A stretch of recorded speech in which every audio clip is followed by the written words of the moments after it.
the syllabus of this section has the most overlap with your GS paper 2, the largest overlap with your GS paper 2. Which means if you are preparing this section nicely, you are covering your GS paper 2 ka polity portion very, very nicely. So if you know your ideologies well, you can use them in your paper 1 part B, you can use them in your paper 2 part A, you can also use them in your paper 2 part B. Always be very aware of the timeline. You should know the timeline in case there is a comparison. This timeline is going to help you while you're writing your answers based on comparison. Use Rajni Kothari in your answers. Use the concept of weak state, strong society. These concepts, which are theoretical concepts, must be purposely included in this section to ensure that it does not appear like yet another GS answer. Hello everyone, welcome to UPSCPrep.com. My name is Neelam Bhatia and I'm yet again here with you to help you with one more aspect of your PSIR optional preparation.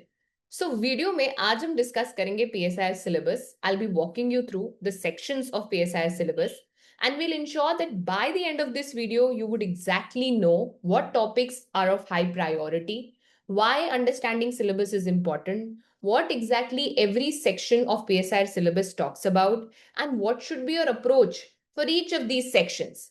But before that, why is syllabus so important? Why does everybody tell you कि syllabus पता होना चाहिए? Right from your toppers to your teachers to your mentors, everybody tells you that you should know your syllabus. But why? So see, syllabus is your navigation tool.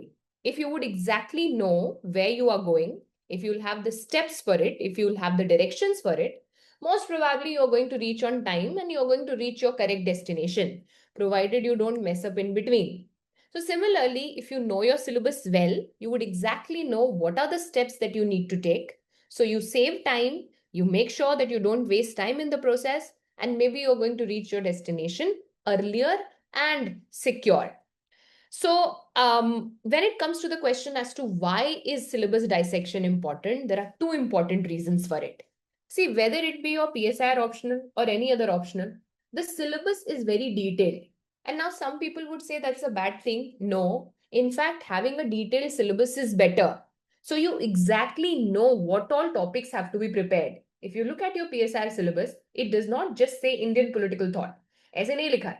It exactly tells you have to read Dharm Shastra, Arth Shastra, you have to read Mahatma Gandhi, you have to read Dr. B.R. Ambedkar. So the more detailed the syllabus is, the better it is for you because you would exactly know what all areas to cover. And when a syllabus is this detailed, and if you're familiar with the syllabus, if you've memorized the syllabus, you would exactly know what are the topics that you need to cover. Second thing is, my dear students, since you've decided that PSIR is your optional, I'm sure you by now know that there is a big GS overlap. But you know, सिर्फ कह देने से नहीं होता that there is a GS overlap. You should be able to turn it as an advantage for you. And for that, you should exactly know where are the overlaps. How can you use that overlap to your advantage? How can you read in such a way that it benefits you in your GS papers? And for that, knowing the syllabus is very important. So what is the agenda of the video? I'll walk you through the syllabus. I'll tell you exactly what sections contain what. I'll be telling you what all areas are important. And these areas have been pinned down by looking at 13 years PYQs. So we have kind of dissected the 13 years PYQs and we have arranged them thematically. If you want that PDF, that is also available. We'll just pin it in the video description. If you want, you can download it from there. You can also join our PSIR free course. So basically, that's a course where we have put up all our material. You can use that material to your advantage. We'll link it in the description. And if you join that PSIR course, you'll find all of this material there. So having said that, my dear students, when it comes to the PSIR syllabus, what is very important first for you to do is to take a printout of it. So if there is one thing that you will take out from today's video is go back, get a printout, keep it on your table at all times. Keep looking at it over and over again. If you can spend 3-4 hours memorizing a good portion of your syllabus, please do that. So first task of the day is to get the printout, keep it on your table and memorize it as much as possible. So this is how the paper structure looks like, my dear students. There are two papers and each of these papers have two sections. So paper 1 has two sections and paper 2 has two sections. Paper 1 section A is political theory and political thought. Paper 1 Section B is Indian Government and Politics. Similarly, you have Paper 2 Part A, which is Comparative Politics and International Relations. And then you have Paper 2 Part B, which is called as India and the World. So we start with theory, move over to Indian Government and Politics, then we go to Comparative Politics, theories of international relations, and then we look at how India interacts with the world. So let's now do one thing. Let's go section by section. Let's pick up section A first and then understand what this section is about. So as the name suggests, my dear students, it's called as political theory and political thought. So as you can see, what are the topics? Political theory, theories of state, concepts like justice, equality, rights. Now, it is one of the most static parts of the syllabus. So out of all the 4 sections, if there is one most static topic or most static section, then it has to be this. So what is the advantage? If you prepare this section well, then you will not have to revisit it again and again. All of us want that you clear it in the first attempt, but you know the exam cycle is very difficult. Sometimes you may have to come back to for the second cycle. But if you're very good with this section, then you'll not have to revisit this section again and again because this is primarily a static section. But here I want to bust one myth. Yes, it is static, but it is not pure theory. So this does not mean that you'll not have to use current affairs here. That's absolutely not true. If you look at the kind of questions that have been asked lately, they're not pure theory questions. They've picked up a theory and they have linked it to a current affair. So there can be a question on what is the relevance of Gandhian idea of trusteeship with CSR. Now, right now, it may not make any sense to you. That's fine. The purpose is not to scare you with the questions. You're just starting off your preparation. The point that I want to highlight here is while you're reading theoretical aspects from this particular section, don't assume that it's a pure theory thing. Here, you'll have to relate what you're reading in theory to what is happening in the world. So even if you're reading Mahatma Gandhi's trusteeship theory, you need to connect it to CSR activities. There can be a direct question asking you to connect the theory with a current affair. Or if there is no question like that, and if you quote current examples in your theoretical questions, you are going to get that +1 marks that you need. So please don't assume that it's a purely theoretical paper. You should bring in current affairs, even in questions like justice, even in topics like equality, rights. So as you can see, the first section is about concepts. A very important section in this paper, my dear students, is the ideologies. And I'm going to separately tell you why reading these ideologies are very, very important. If you do this one section right, you'll be greatly rewarded in all other papers. So if you know your ideologies well, you can use them in your paper 1 part B. You can use them in your paper 2 part A. You can also use them in your paper 2 part B. So the return on investment on the ideologies section is enormous. But at the same time, please don't spend 3 months on only this section. So what happens is most of the students begin with paper 1 part A and then they spend 3.5 months, 4 months only on this paper, which you don't have to do because remember, there is no extra marks for doing this paper more. At the end of the day, all 4 sections carry equal weight. And therefore, while you're investing your time also, you have to be very careful and you have to invest equal time in all 4 sections. I mean, of course, it would be not exactly equal, but you should ensure that no one section overtly takes up a lot of your time. So, a very, very important point. What is the skill that this section is testing? One of the very important skills that this section tests is comparison. What do I mean? So you would see that a lot of questions come in aspect of comparison. For example, they'll ask you to compare liberty with equality. They'll ask you to compare Kautilya with Machiavelli.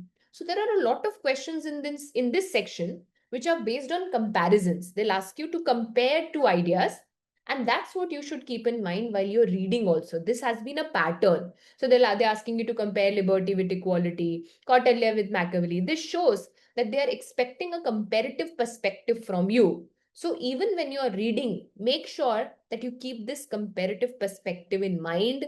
Look at the similarities, look at the differences, and be ready for comparison-based questions. Now, what you should do in this particular section is, in the initial reading, You should focus on getting the concepts right. Don't worry about current affairs, interlinkages, etc. in the first reading. First reading, purely get the conceptual clarity right. You should exactly know what was Plato's allegory of the cave, how was it different, how did Aristotle bring in a different idea, how did he weaved over what Plato had to say, how was he different, what did Locke contribute, what was Gramsci's theory of hegemony. The point being, you should be absolutely clear with all the concepts. Once you're clear with the concepts, we can bring in current affairs aspect. So what is this paper about? Theory, concepts, ideologies, and thinkers. What is it? It's a static paper, yes, but does it require current affair integration? Absolutely, yes.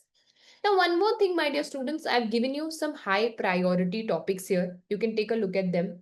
This is based on PYQ themes. So these are some of the topics that have been repeatedly asked. So when you're revising, make sure that you give due importance to these high priority areas. As I've already explained, comparison based questions definitely make up a good space in this section. So while you're reading, make sure that you give sufficient time to this comparison even while you're reading your content. Keep that orientation right. Also, my dear students, oftentimes we are confused as to how should one study a thinker. So what should be the approach while you're reading a thinker? I'll give you a very simple approach which you should be using while you're studying your thinkers, while you're making notes for your thinkers. And that is, start with a bit of a historical context. So you should know what was happening in that time period when that thinker was writing, because that is going to shape their ideas. For example, when Machiavelli was writing what was happening in Italy, or when Gandhi was writing what was happening in India, or what is the perspective from where Dr. B.R. Ambedkar comes from. So you should know a bit, very slightly, a bit of the historical context of the thinker, and then you come to the core concept. So you should know exactly the definition of philosopher king of Plato, or what is allegory of the cave. So start with historical context, then move over to the core concept. Now context is known, you also know the concept. Now come to arguments. So why did they had a particular position? So why did Plato favor philosopher king? Or why did Aristotle defend slavery? Why was he in favor of slavery? So come to arguments now. Go to why. From context to concept or content to arguments. Then you can look at some of their major works. So what all books they have written, what have been the major contributions, so that you can include them in your answers. It would be good to introduce the thinker with that particular book or with that particular work. Always be very aware of the timeline. You should know the timeline in case there is a comparison. This timeline is going to help you while you're writing your answers based on comparison. Then you should come to the praise and the critique. So you should have 2-3 points for each. What is, contribution of the thinker versus what have been some critical gaps, what have been some problematic areas.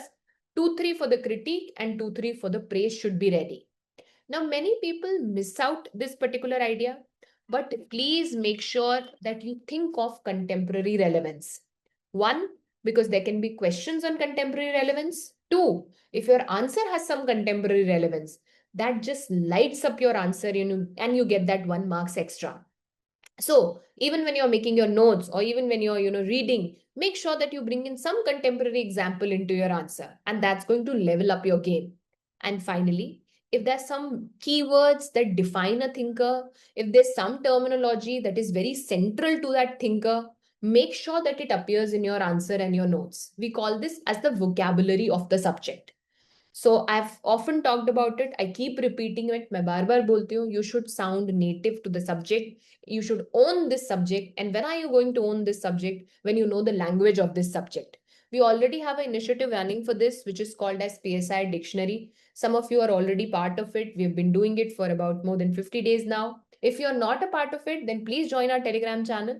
It's an absolutely free initiative, and I'm so sure that it's going to help you.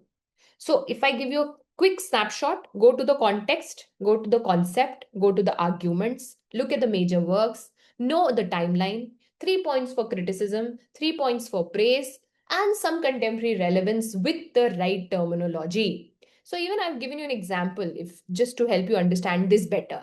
So Dr. B.R. Ambedkar, you are reading. You should know the context. Was born into a Dalit family. Colonial rule was there. Caste system was prevalent. went on to Colombia, gets education abroad, then comes up with concepts like annihilation of caste. So this becomes the core concept.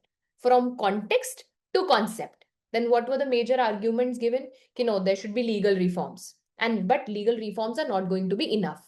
We need to make sure that we move beyond it. We need constitutional morality. We need to make sure that the structure of the society changes. If none of this makes sense to you right now, you should not be worried because you have not read Ambedkar. The purpose is to just tell you as to when you will be reading, what should your approach look like. Then what are some of the major works?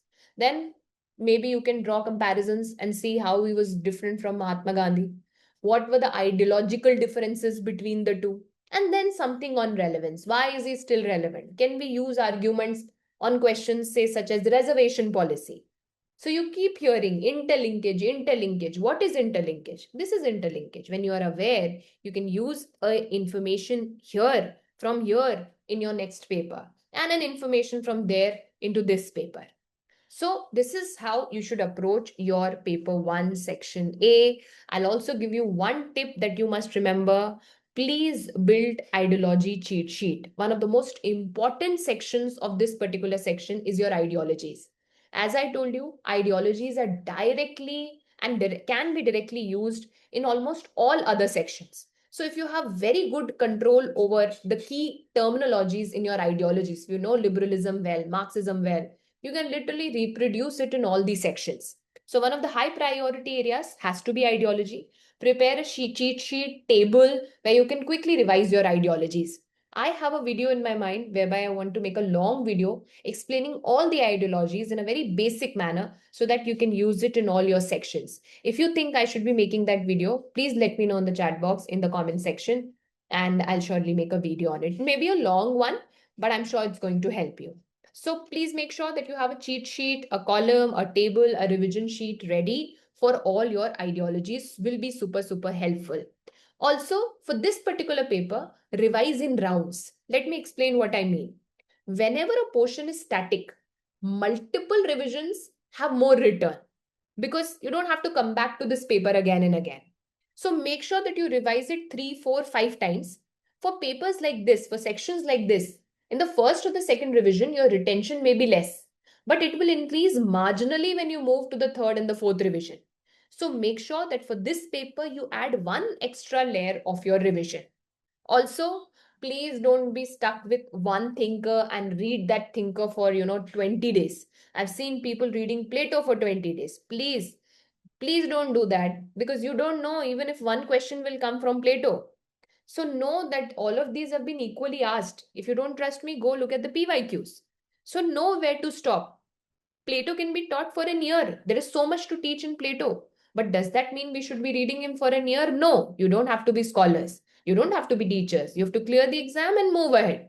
And for that, it is very important that you don't get too much into depth of any of these thinkers. Just know enough and move on. With that, we are done with section 1 of paper 1.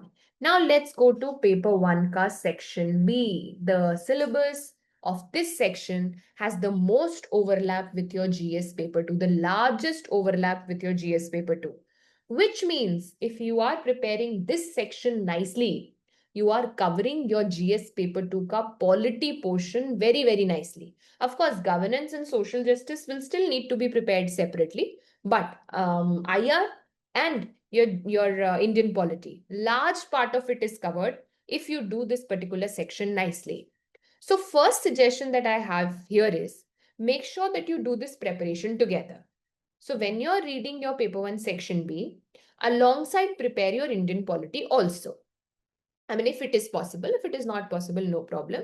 Mark down all the areas that are different there and keep ticking as what all areas you have covered using this. Also, make sure that you prepare in this manner that you take advantage of this overlap. I'll give you an example. So there are a lot of statutory bodies, constitutional bodies that you read in this paper. You read UPSC, NHRC, CAG, Election Commission. So typically what would people do is, okay, let me go into the analysis of it, the problems, the suggestions, the way forward. This is your PSIR. But make sure that you read every specific detail with respect to Election Commission also, So that if there is a prelims question on election commission, so that there is a GS2 question on election commission, you are able to answer.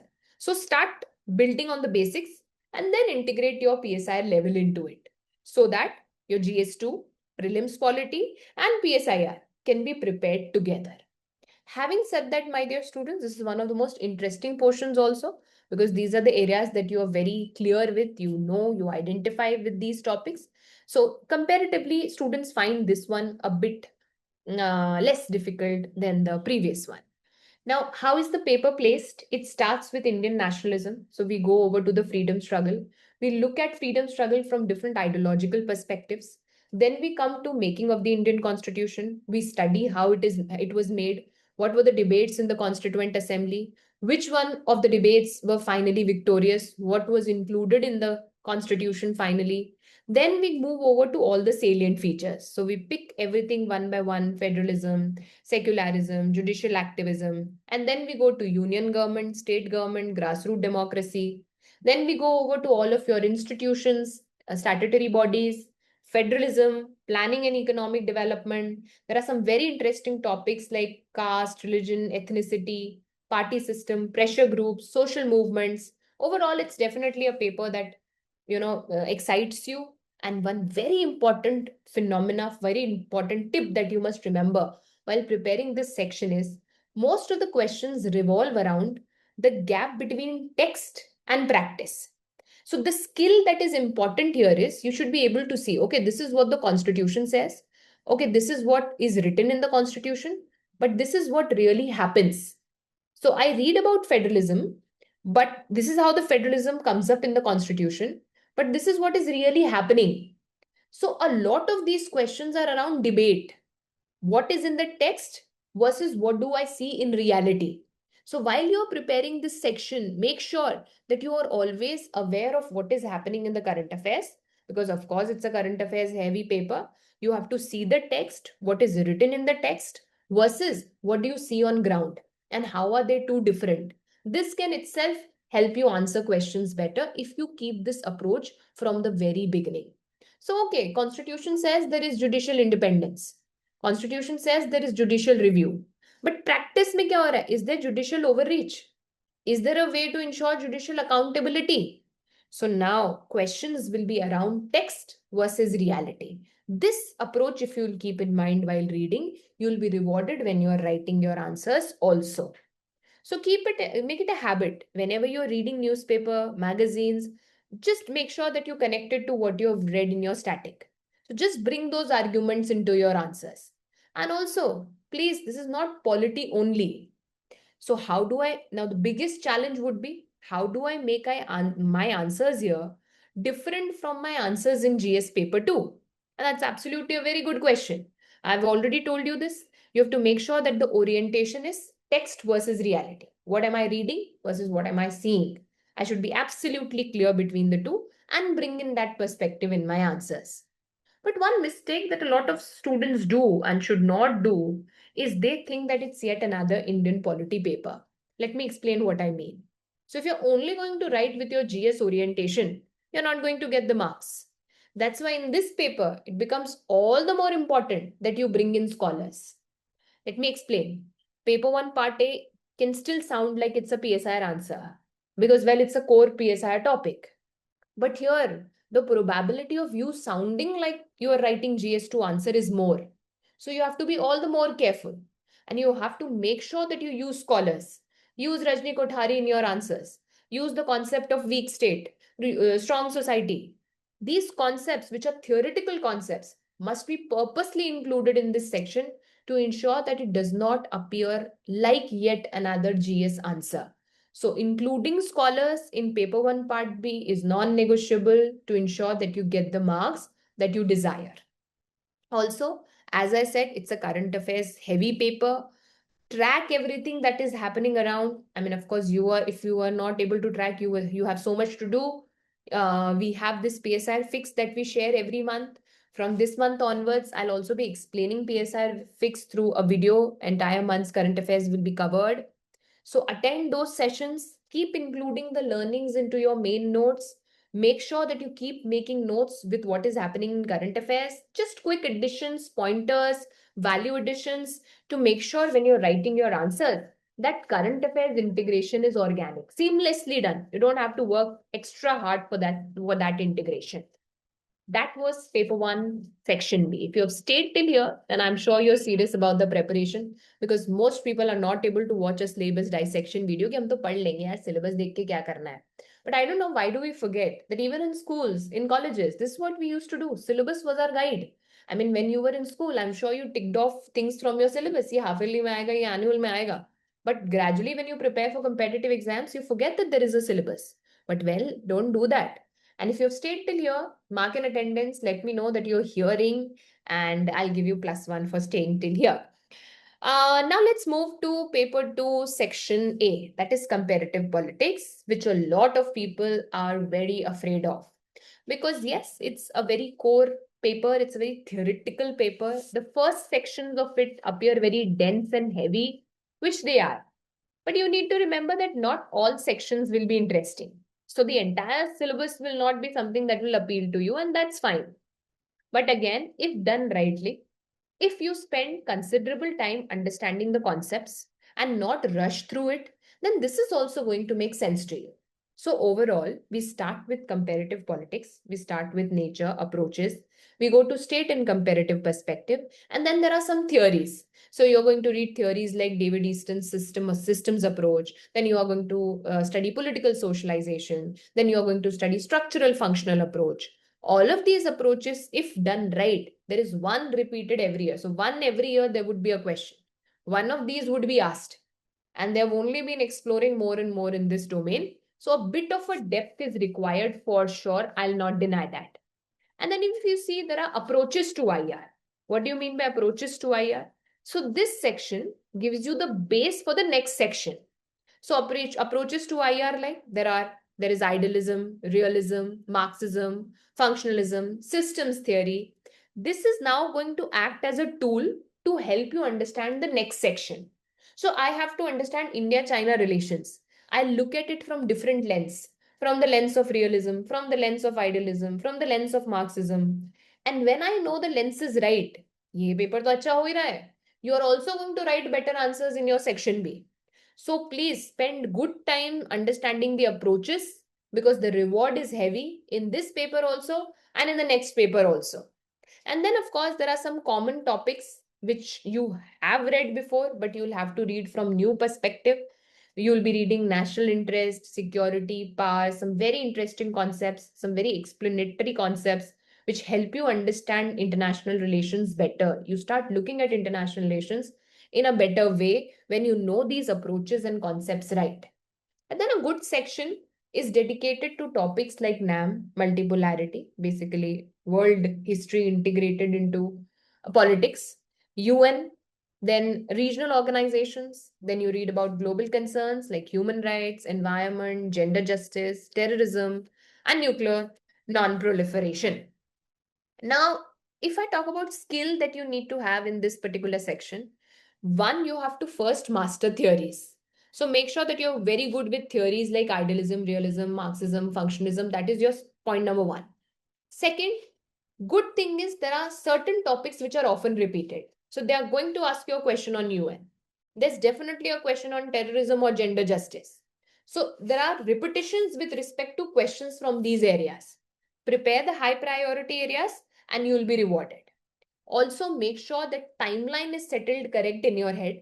So a lot of answers will flow in better when you know the timeline. UN कब आया, WTO कब आया, NAM कब आया, India कब independent हुआ. If you know this entire storyline, then that's going to reflect in your answers and you're going to get good marks.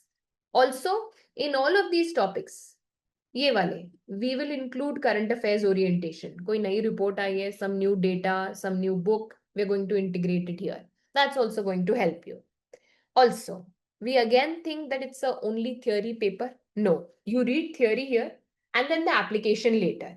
तो आपको क्या करना है? इसी theory में examples भी डालने हैं. So when you're writing realism, give the example of US. Talk about India-China relations in the modern world. So when you're explaining theory, give examples from current. उस paper से उठा के example डाल दो. This is interlinkage. When you are writing India-China relation पे answer, bring this theory into your section B. This is interlinkage, don't complicate it. So theory may give application, application may give theory, and you're done with interlinkage. But don't neglect this idea. Remember this, keep it at the back of your head. Recall this fact that it's theory plus application, theory plus application. If you mix this, if you bring this interlinkage, you get your marks. But please don't neglect the concepts. You get questions from concepts directly, high yielding, static, prepare it, replicate it, and it's surely going to help you. Now let's come to paper 2 ka section B. I've already told you these are the backbones. Make sure that you prepare all of these ideologies, all of these approaches very, very thoroughly. Now coming to paper 2 ka section B. Now section B, my dear students, is the application. So here you see India's foreign policy. We start with our foreign policy. How has it evolved over the years? How do we interact with the world? How did it change? What are some things that have remained constant? अब यहाँ पर ना chronology बहुत important हो जाती है. So make sure that you know the chronology right. Non-alignment, Indo-Soviet treaty, creation of Bangladesh. You should know the timeline well. 1991 liberalization. If you know the timeline well, writing answers will be easier. So have a good timeline in your head. I'm sure if you're self-preparing or if you are in my classes, हम एक पूरी timeline बनाते पहले. Because if you have timeline set in your head, that's going to reflect in the way you write your answers. And then you'll not be confused and you'll be very clear with what you are writing.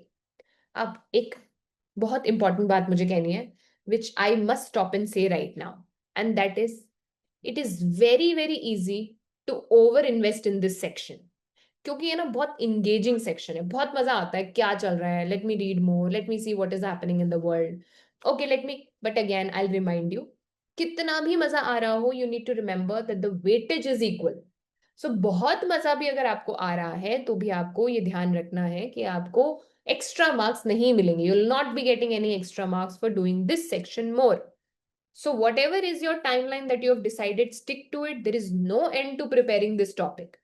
On each of these topics, say India, Afghanistan, we can have a 10-day debate. But no, we have to finish it up on a day and move ahead. You will always miss something, but that's fine. Please remember the objective is to clear the examination. That's it. So again, I'll come back to the point. You do foreign policy, you talk about India and its neighborhood. We move to India and major powers. We read India and Global South. So we discuss what is South-South cooperation, what was NIEO. Then India and UN. See, there we had read UN. Now, everything that we do in this section is connected to India. So please remember, while you're writing your answers also, the Indian angle to it should not be missed. Any answer that you're writing, bring an Indian perspective to it. Any answer that you're talking about, bring an Indian perspective to it. So what is India's interest in it? Even if there is a question on, say, China, US, you have to talk about India's interest, because at the end of the day, diplomat किसके लिए बनोगे? काम किसके लिए करना है? You have to work for India. So your answer should reflect Indian perspective. Keep this in mind even when you're reading this section. Everything that you read in current affairs connected to what is its impact on India. Okay straight of Hormuz बंद हो गया, मुझे क्या, मेरे को क्या फर्क पड़ रहा है, यूएस और चाइना मिल रहे हैं, मीटिंग कर रहे हैं, मुझे क्या फर्क पड़ रहा है. So you should always ask yourself this question as to what would be the impact on India. Why am I telling you this mindset? when you are reading, if you're clear with the mindset, you'll read like this from day one. So it's not after 6 months that you're going to realize कि सब पढ़ लिया पर India पे impact तो पढ़ा ही नहीं, तो फिर आंसर में कैसे लिखोगे? How are you going to write that in your answer? So make sure when you're reading this section, everything should include Indian perspective to it. How does it matter to me? A global event, how is it impacting me? What would be my response to it? How do I relate to it? What are the benefits? What are the problems? Etc. etc. So what do you have to do in this section? Concept बढ़िया होने चाहिए. Chronology should be very good, and then add the layer of current affairs and India ka perspective. This way, you'll build the entire concept right. A lot of people think this section is only current affairs. वो भी गलत है. Unless you know the basics, the current affairs will not make any sense to you. So you should know a bit of how our relationship with US has been so far. Only then the present dynamics will make sense to you. So when your teacher is teaching or when you are studying and they are taking a bit of a time explaining historical evolution, Be patient because that is required to build on the base. My dear students, I'll give you some more tips with respect to this section, and that is have an orientation which moves like this. And I've also given you some repeated themes. You can check them out. Make sure that you revise them well. So what you do is, for every relationship, have a bucket in your head. Historical evolution, problems, areas of cooperation. ये ready होना चाहिए. ये हुआ है.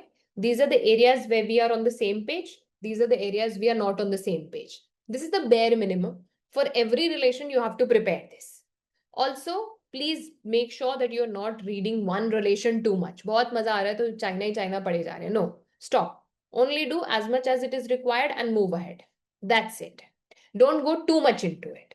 Now, this is a particular section where you can bring a lot of data, facts, statement, press releases आते हैं, PIB में कुछ आ गया, MEA ने कुछ बोल दिया, ओपन एड में कोई अच्छी लाइन थी about India China relation, Thucydides trap का मेंशन था इन चाइना एंड यूएस का relationship.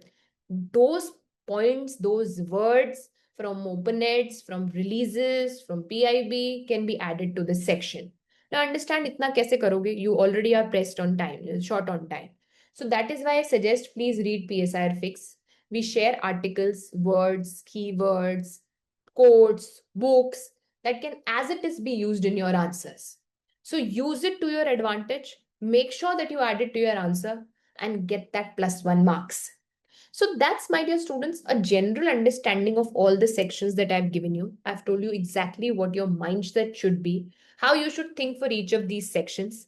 Now, for a minute, I'll just tell you about the course that we are running so that you can make an informed choice.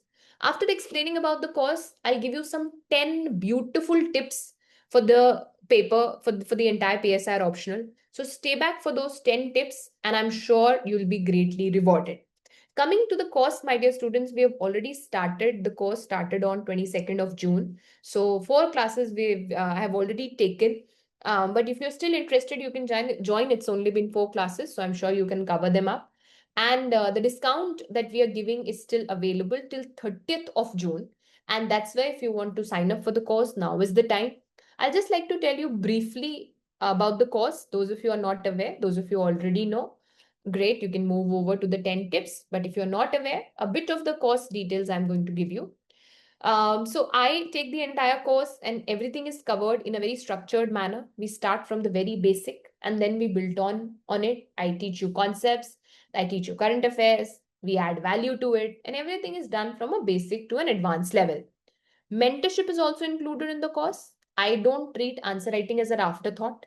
I firmly believe that answer writing should be part of your preparation. So you should be doing answer writing every single day. Also, updated exam ready notes are given to you and they're designed in a manner that they are not very shallow, but it includes everything that you need to get that 300 wala figure in your exam. We have regular answer writing sessions. Current affairs is included in the form of PSIR Fix. So that is +1 there. Also, you get a PYQ booklet where all 13 years PYQs are solved. I provide that solved booklet to you. The answers that we discuss, we also give you model answers for them. There are PYQ strategy sessions. If you take the test series variant, so there is a test series variant and there is a without test series course. If you go for the test series variant, then there are 12 sectional tests and 4 full-length tests included, which are thoroughly checked. You can give them till 30th of August. And we also provide detailed model solutions for it. And yes, the live classes are there, so you can attend live. But if you want to rely on the recordings, then recording access will be available to you for 3 good years. So it's not like you get it for a year, you get it for 3 years.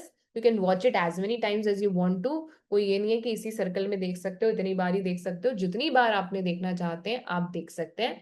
We have given an entire schedule, so you can check out that detailed plan also. In fact, in the free PSR course, we have uploaded some demo videos as well. अगर आपको demo video देखना है, just to be sure about the teaching style, etc., then you can watch that.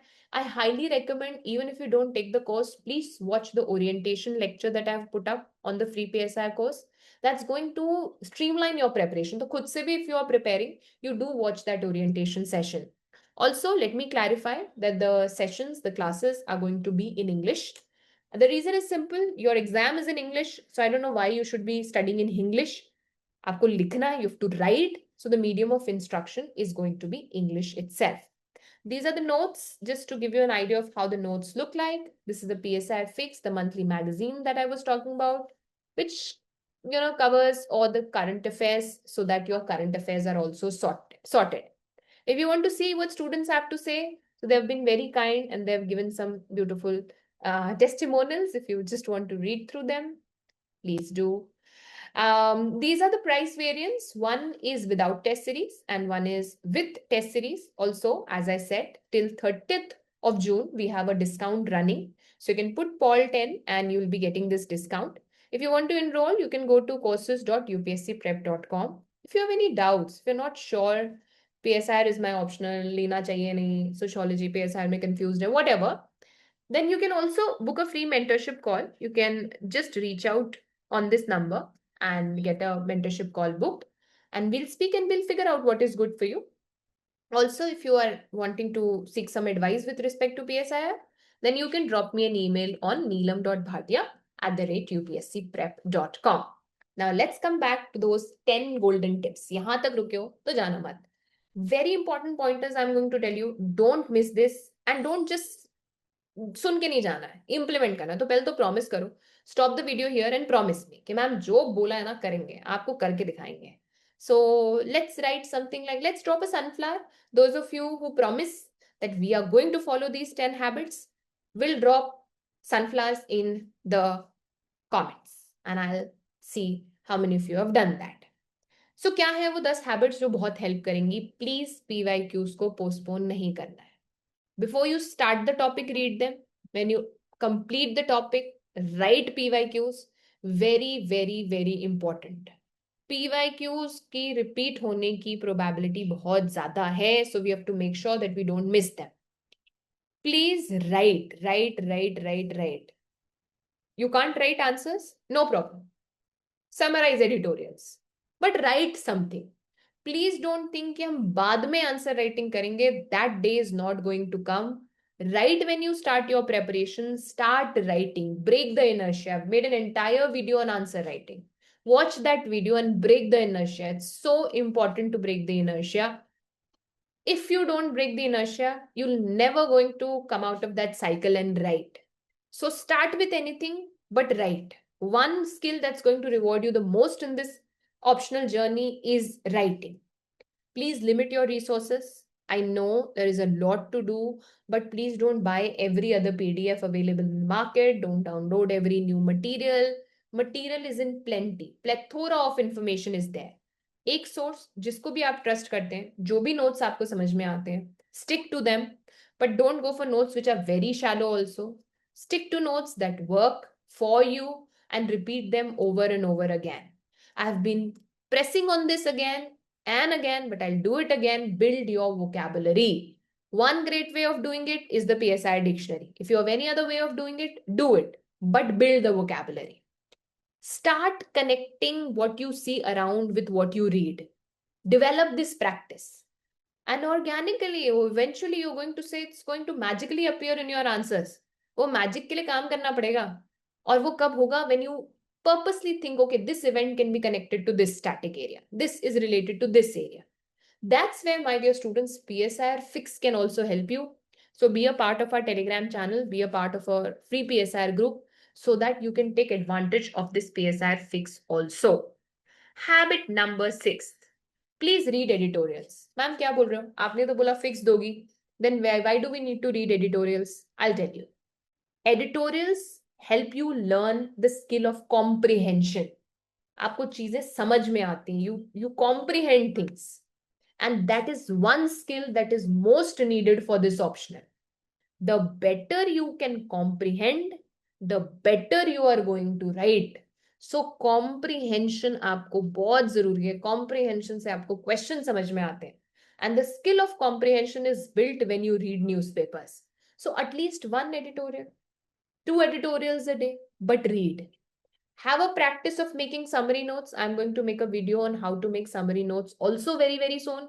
So please make sure that you make summary notes. इतने detail notes बाद में revise करना possible नहीं है. You need something that can be quickly revised, and for that making summary notes is important. Build a habit of having counter arguments. Even if the question is not specifically asking you for counter arguments, think of what can be a second perspective. Always develop a second perspective to your answer, especially for 20 markers. The more second perspective, counter perspectives you write, the more comprehensive your answer becomes. Even if something appears theoretical and you can give a real world example, you win the battle. So start connecting real world events with your theory. And last but not the least, I know value addition is important. I know scholars are important. Plus, but please don't rush after value addition from day one. Value addition cannot be step one. Step one has to be conceptual clarity. So I say this, if I come over to your house for dinner and if you only serve me dessert, I'll not mark you as a good host. कि यार तुमने तो मुझे गुलाब जामुन खिला के भिजवा दिया. The बात ये थी कि डिनर खिलाओगे. So conceptual clarity is first. Dessert is value addition. Dessert will be valuable when you'll have something to add value to. अरे नाम देखो ना क्या है, value addition. Can you add value to vacuum? You will add value only when you have conceptual clarity. So please prioritize conceptual clarity and then do value addition over it. If you remember these 10 tenets, 9 10 हो गए. 10, if you remember these 10 habits, then I assure you, you'll be greatly rewarded. So, my dear students, that's the end of this video. I tried my best to give you a good perspective of all the sections, along with what should be your approach for all the sections. Keep them in mind while you're preparing, and you will be rewarded. All the very best to you. I'll see you in the next video. If you want me to make a very specific video on some important aspect of your preparation, optional se related, please let me know in the comments and I'll make a video on the same. Good luck, take care, and God bless you.